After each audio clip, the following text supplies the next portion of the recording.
Maya hadn't been back to her grandmother's house in 15 years. 15 long years since she was a little girl running through those rooms, laughing and playing without a care in the world. Now she was 25, wearing a business suit that felt too tight, carrying a briefcase that felt too heavy, and holding keys to a house that was supposed to be sold. Her grandmother had passed away 3 months ago. 3 months. And Maya had been too busy with work to even attend the funeral. The guilt ate at her every single day. She told herself she'd make it up somehow, but deep down she knew that some things you can never take back. Some goodbyes you miss forever. The drive from the city took 4 hours. 4 hours of thinking, remembering, and fighting back tears. When she finally pulled up to the old house, her heart nearly stopped. It looked smaller than she remembered. Older, sadder somehow. The paint was peeling a little. The garden her grandmother had loved so much was overgrown. The mailbox leaned to one side like it was tired of standing up straight. Maya sat in her car for a long moment, just staring. She had planned this trip down to the minute. 2 days, that's all she had. 2 days to go through the house, decide what to keep, what to donate, and what to throw away. Then she'd lock the door and hand everything over to the realtor. Simple, clean, done. She grabbed her overnight bag from the back seat and walked up the familiar path.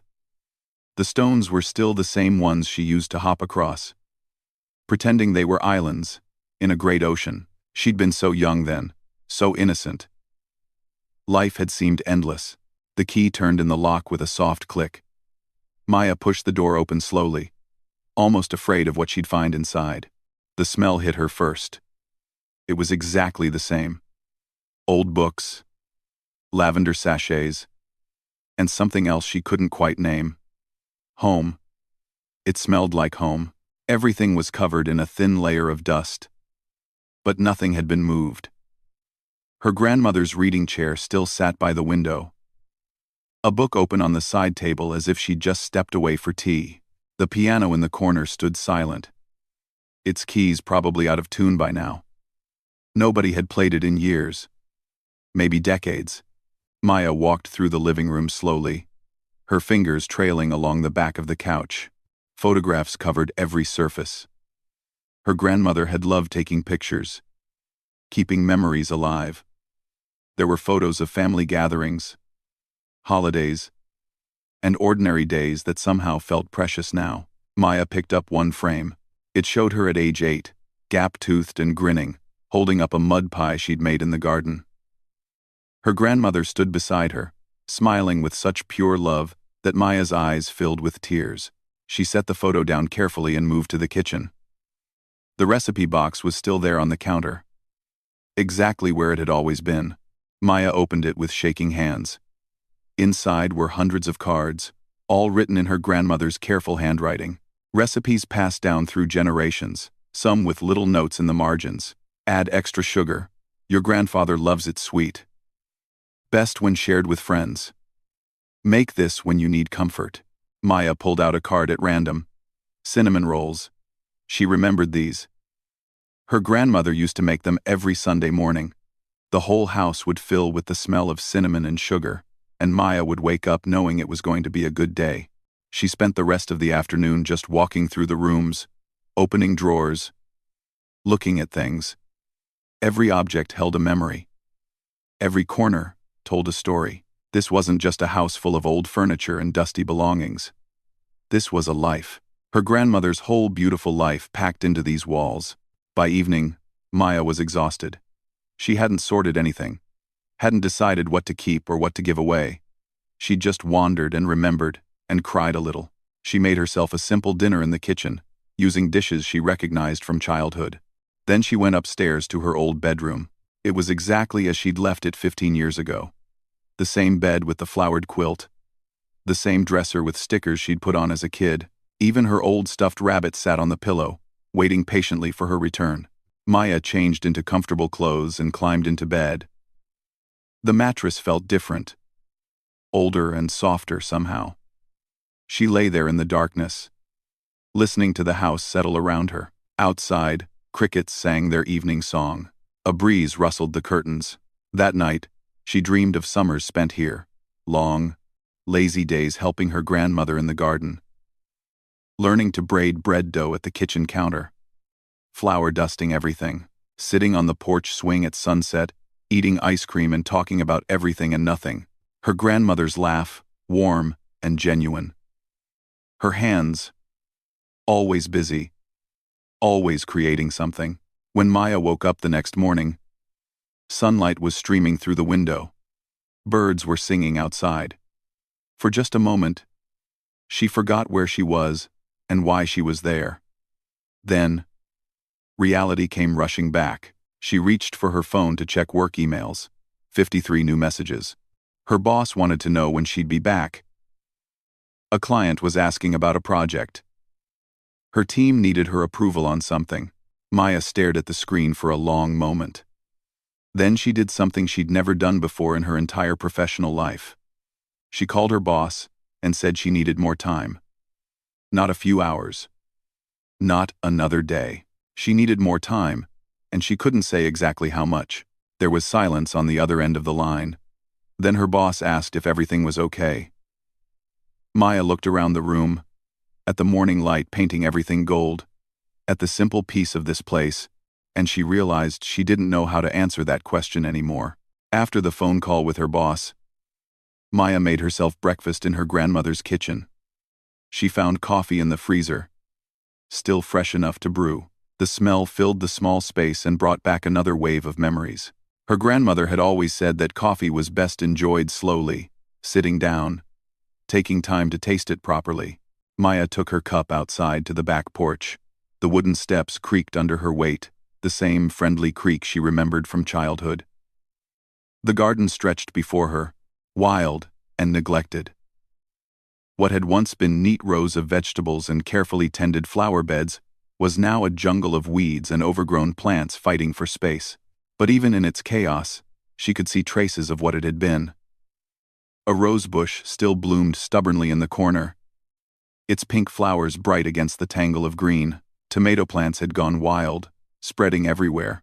Herbs had taken over entire sections, their strong scents mixing in the morning air. Maya spent that whole morning just looking through the house more carefully. Every room revealed something new. In the hallway closet, she found quilts her grandmother had made, each one different, each one showing hours and hours of patient work. In the dining room cabinet, she discovered china that had probably been saved for special occasions. When had they last been used? Had her grandmother eaten off paper plates at the end, alone, saving the good dishes for company that never came? The thought made Maya's chest tight. She'd been that company who never came. She'd been too busy building her career, too focused on climbing the ladder, too caught up in what she thought was important.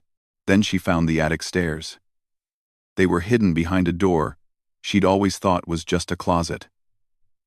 The stairs were steep and narrow, and they groaned with each step.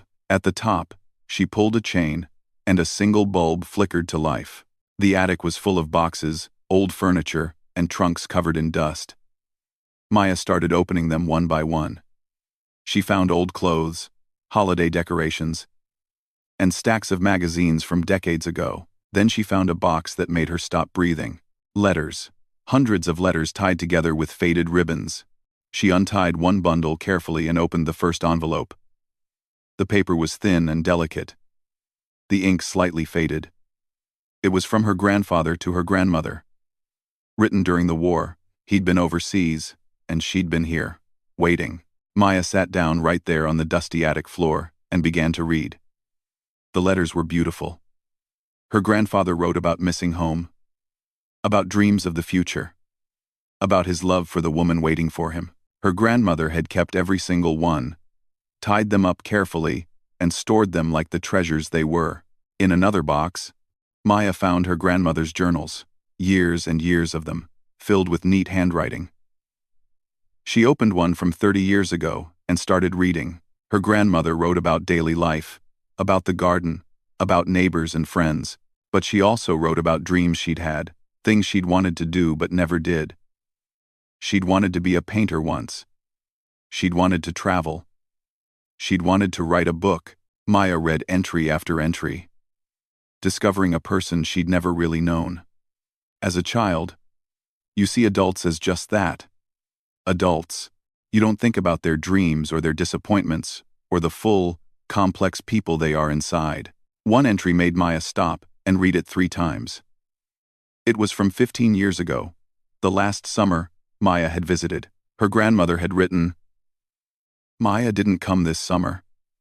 She called to say she was too busy with school and friends. I told her I understood, because I do. She's 15 now, becoming her own person, finding her own way. I'm proud of her, but I miss her terribly. This house feels so quiet without her laughter. I hope she knows she always has a home here, with me, whenever she needs it. I hope she knows how much I love her." Maya sat in that attic and cried. She cried for the grandmother, who had loved her so completely. She cried for the 15-year-old girl she'd been, too young to understand that time was precious. She cried for all the summers she didn't come back, all the phone calls she didn't make, all the times she meant to visit but didn't. When she finally came back downstairs, the afternoon sun was slanting through the windows. She was dusty and tired, and her eyes were swollen from crying. She looked at her phone. More messages from work, more people needing her, more demands on her time and attention. But for the first time in years, Maya didn't feel the usual panic. She didn't feel the need to respond immediately, to prove she was valuable, to show she was indispensable. Instead, she felt something else, a question forming in her mind, growing stronger with each moment. What was she doing with her life? Really doing? She worked 80 hours a week at a job that would replace her in a heartbeat. She lived in an apartment she barely saw. She had acquaintances, not friends. She had success, but did she have a life?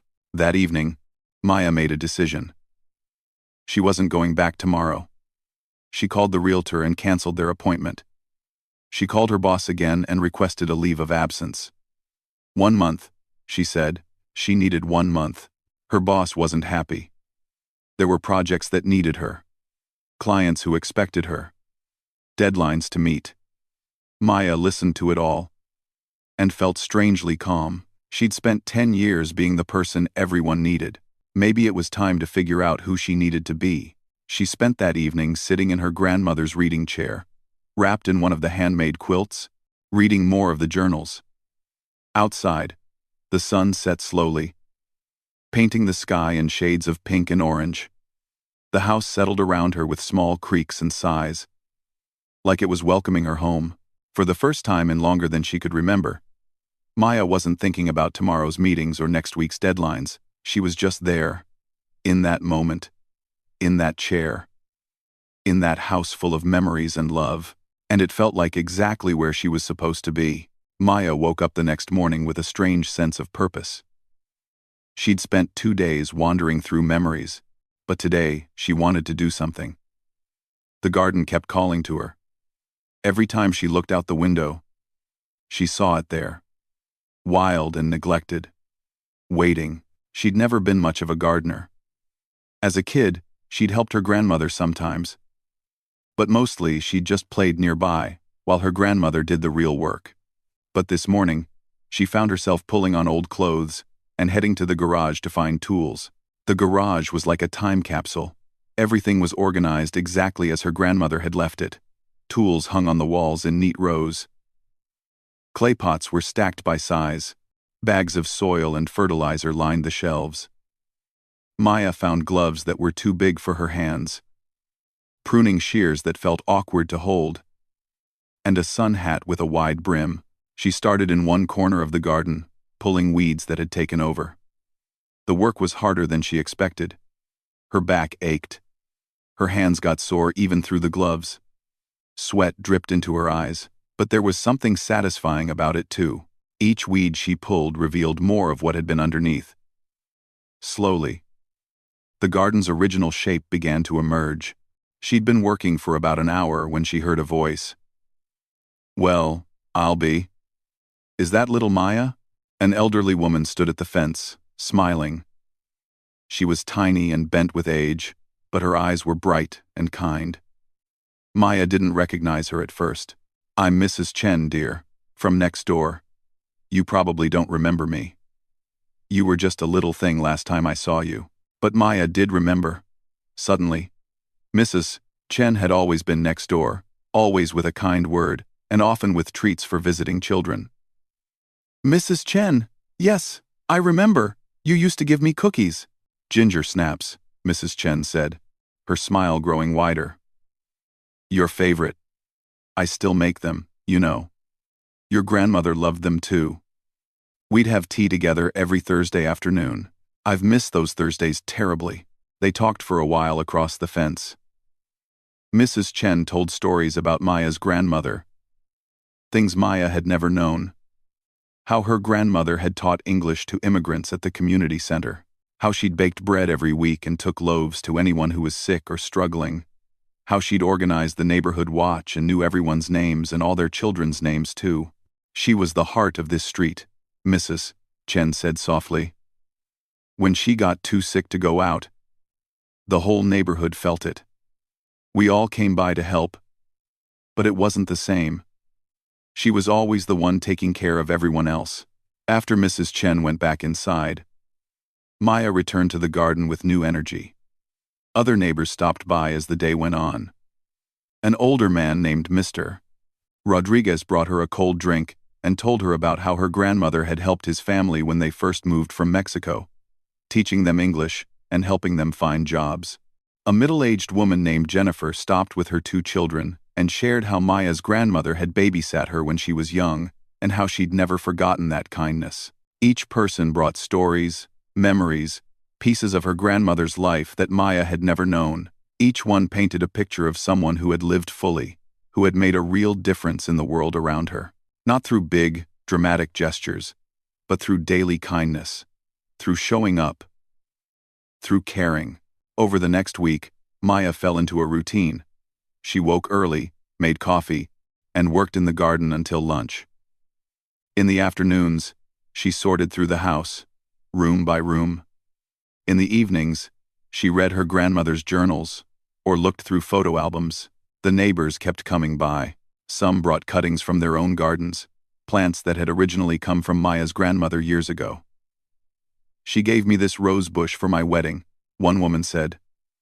"I'd like to give you a cutting, so it can come home." I won. Slowly, the garden came back to life. Maya learned which plants were which. She discovered perennials that had survived years of neglect, still determined to bloom. She found the vegetable patch and cleared it, wondering if it was too late in the season to plant anything. Mrs. Chen came by one afternoon with a bag of seeds. "Your grandmother and I always planted together," part of Leah belled, she said. "I have extras. It's not too late for some things. Lettuce, radishes, some herbs, fast growers." So Maya planted them, following Mrs. Chen's instructions, kneeling in the dirt and pressing seeds into the soil. It felt strange and wonderful, and right somehow. Her boss called several times that week. The first time, he was frustrated. The second time, he was angry. The third time, he was coldly professional. Her leave of absence had been approved, but barely. 1 month, and not a day more. After that, she needed to decide if she was coming back or quitting. Maya knew she should care more.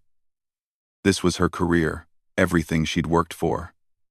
But each time she hung up the phone, she just went back to the garden and forgot about it. She started painting again. She found some old art supplies in a closet, probably left over from her childhood visits.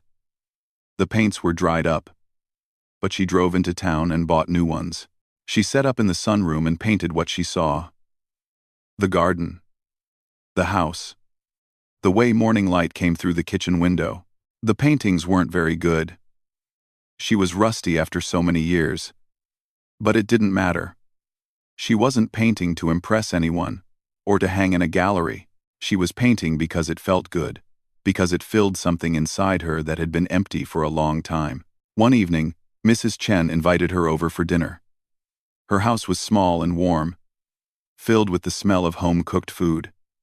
They ate and talked for hours. Mrs. Chen showed her photos of her own family, told stories about the neighborhood, talked about changes over the years. "Your grandmother worried about you, you know," Mrs. Chen said gently. "She was proud of your success, but she worried you were working too hard, missing out on life." Maya stared at her plate. She was right. "Well, you're here now," Mrs. Chen said. "That's what matters. You're here." That night, walking back to her grandmother's house under the stars, Maya realized something. For the first time in 10 years, she wasn't exhausted. She was tired from physical work. Sure, her muscles ached and her hands were rough. But that deep, bone-deep exhaustion that had been her constant companion for so long was gone. She wasn't checking her email every 5 minutes. She wasn't worried about meetings or deadlines. She was just living, day by day, moment by moment, and it felt like waking up after a very long sleep. 3 weeks had passed since Maya first arrived, planning to stay just 2 days. Her leave of absence was running out.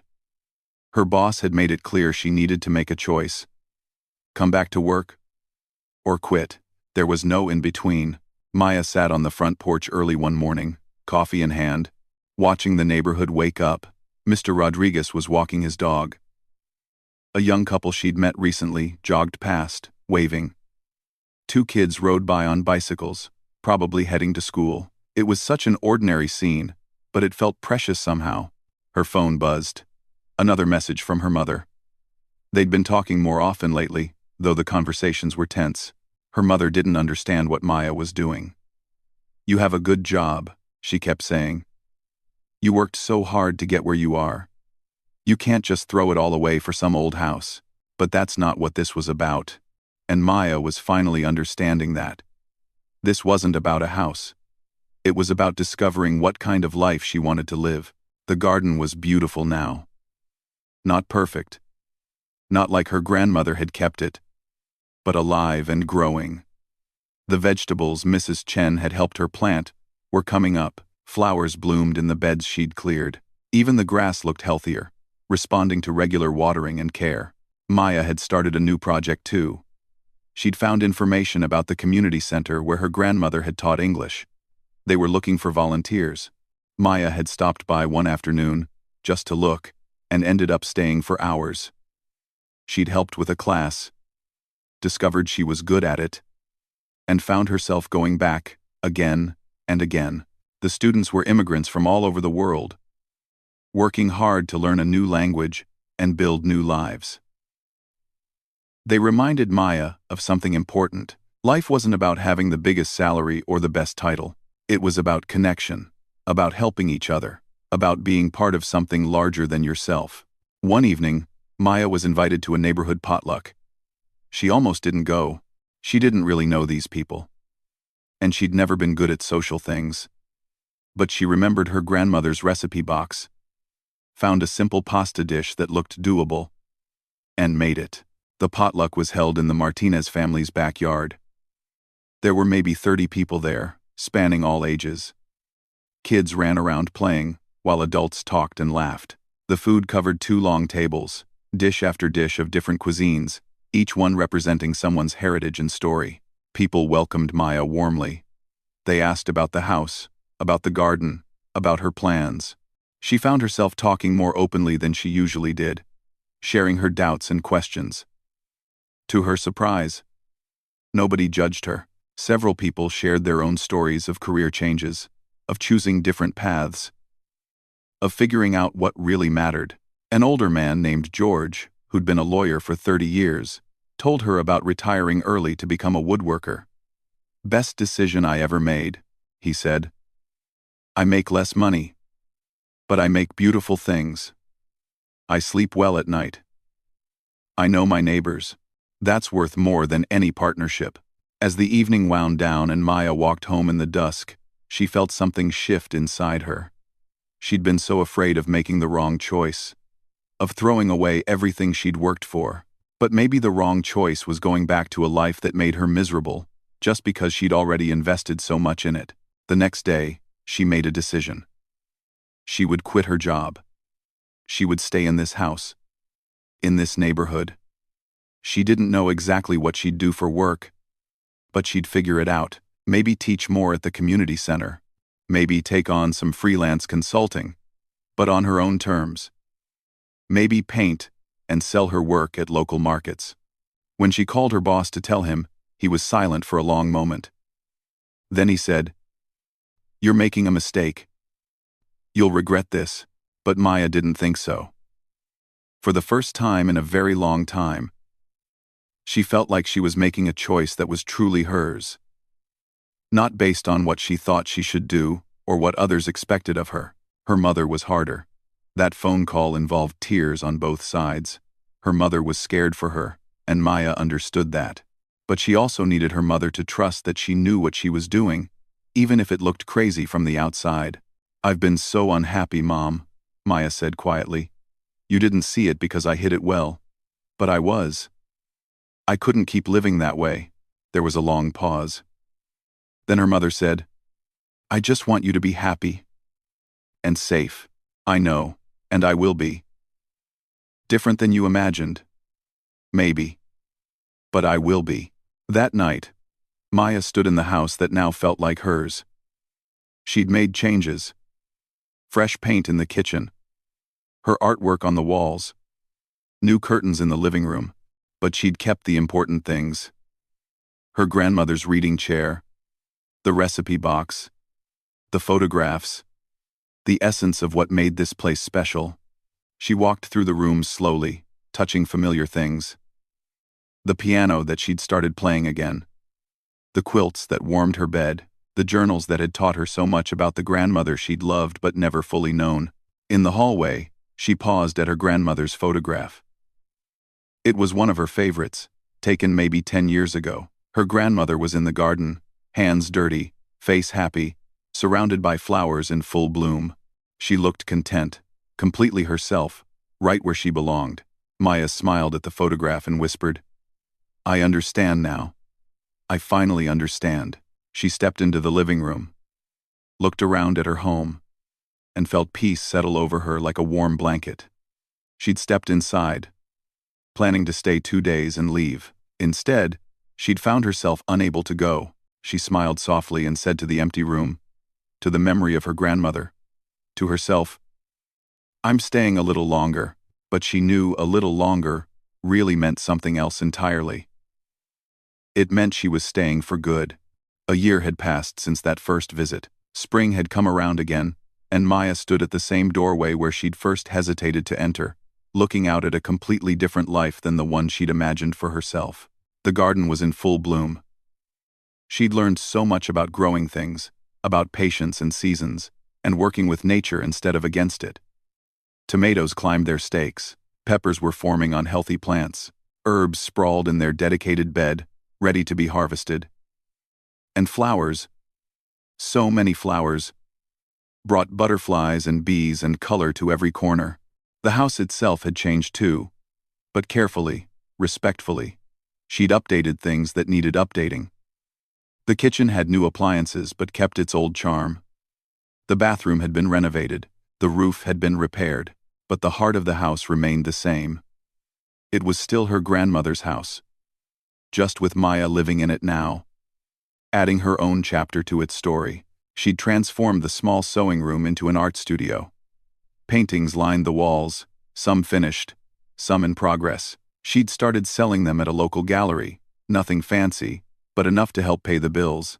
She'd discovered she was actually pretty good when she let herself just create without overthinking it. The dining room had become something special. Every Wednesday evening, Maya hosted a community dinner. It had started small, just Mrs. Chen and a few other neighbors. But it had grown. Now 10 or 12 people came regularly, bringing dishes to share, telling stories, laughing together. It was her favorite part of the week. She'd become a regular volunteer at the community center, teaching English 3 times a week.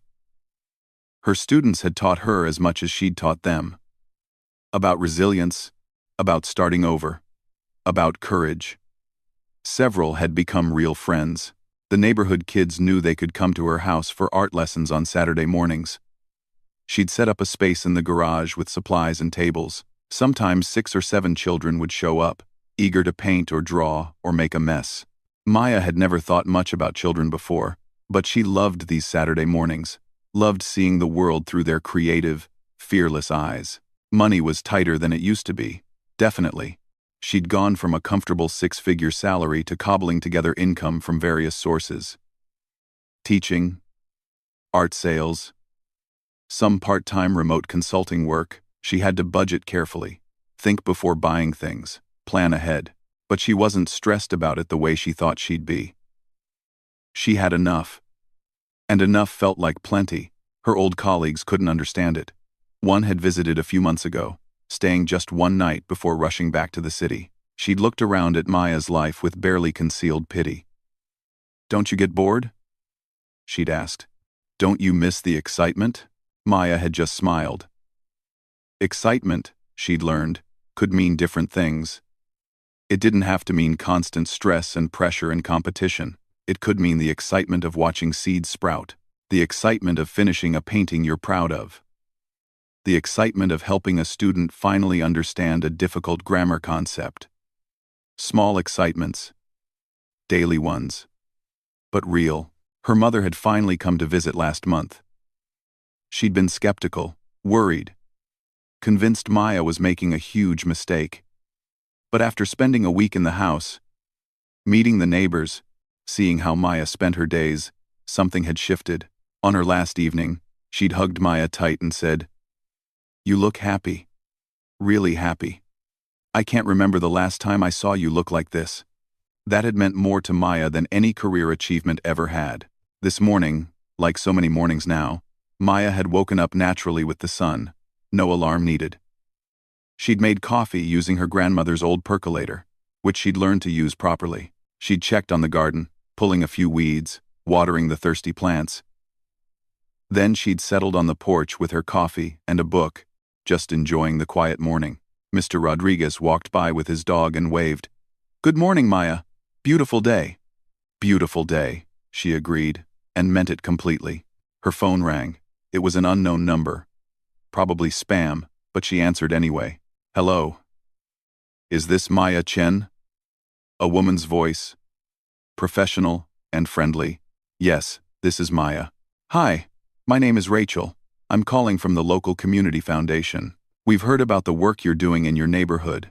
The art classes for kids, the community dinners, the teaching at the center. We're really impressed. And we'd like to talk to you about a grant that might support expanding these programs." Maya sat up straighter. "Really? I mean, these are just small things. I'm just one person." "Small things add up," Rachel said. "One person can make a real difference. That's exactly the kind of grassroots community building we want to support." They talked for 20 minutes. The grant wouldn't be huge, but it would be enough to buy more art supplies, maybe expand the Saturday classes, perhaps start a community garden project she'd been dreaming about. By the time Maya hung up, she was grinning. She immediately went next door to tell Mrs. Chen, who clapped her hands together in delight. "Your grandmother would be so proud." "Mrs. Chen said, her eyes a little teary. This is exactly the kind of thing she believed in. Taking care of community, bringing people together, helping where you can. That evening, Maya sat at her grandmother's old desk and wrote in the journal she'd started keeping. She'd been inspired by her grandmother's journals, by the way they captured not just events but feelings, thoughts, the texture of daily life. She wanted to leave her own record, her own story. She wrote about the phone call, about the grant possibility, about her plans and dreams. Then she wrote something else. "A year ago, I came here planning to stay 2 days. I was going to sell this house and go back to my old life. I thought I knew what success looked like. I thought I knew what mattered. I was so wrong about almost everything. This house saved me. Or maybe I saved myself. But the house gave me the space to do it. Either way, I'm not the same person who walked through that door 12 months ago. I'm better. I'm real. I'm myself in a way I never was before. I've learned that success isn't about climbing some ladder someone else built. It's about building a life that feels true. It's about knowing your neighbors' names and being part of your community. It's about doing work that matters, even if it's small and nobody famous will ever notice it. It's about being present, being kind, being real. I still have moments of doubt. Sometimes I wonder if I'm wasting my education or my potential. Sometimes I scroll through social media and see my old colleagues getting promoted or traveling to fancy places, and I feel a little pang. But then I walk through my garden, or a student finally masters a concept they've been struggling with, or the neighborhood kids show me their latest artwork, and I remember what actually fills my heart. This house was supposed to be sold. Instead, it became home. And I, who came just to close a chapter, found myself opening a new one instead. Maya closed the journal and looked around the room. Evening light slanted through the windows, making everything glow. Outside, she could hear birds settling in for the night. Somewhere down the street, children were playing, their laughter carrying on the breeze. The realtor still called occasionally. The property value had gone up. The neighborhood was getting popular. Developers were buying up houses, tearing them down, building modern places. Maya could sell for much more than the house was worth a year ago. Each time, her answer was the same. It's not for sale. Because this wasn't just a house to her. It was where her grandmother had lived fully, loved deeply, made a difference. It was where Maya had found herself again. It was where she was building a life that mattered, quietly and steadily, one day at a time. She had stepped inside, planning to stay just long enough to pack up a past. Instead, she'd found a future. She'd whispered, "I'm staying a little longer," and discovered that sometimes the bravest thing you can do is stop running, put down roots, and simply stay. Maya got up, locked the door, and grabbed a basket. She was headed to Mrs. Chen's house with fresh vegetables from the garden, continuing a tradition her grandmother had started decades ago. Tomorrow she'd teach her classes, work in the garden, paint if inspiration struck. Simple things, maybe. But they were hers, and they were real, and they were enough. More than enough. They were everything.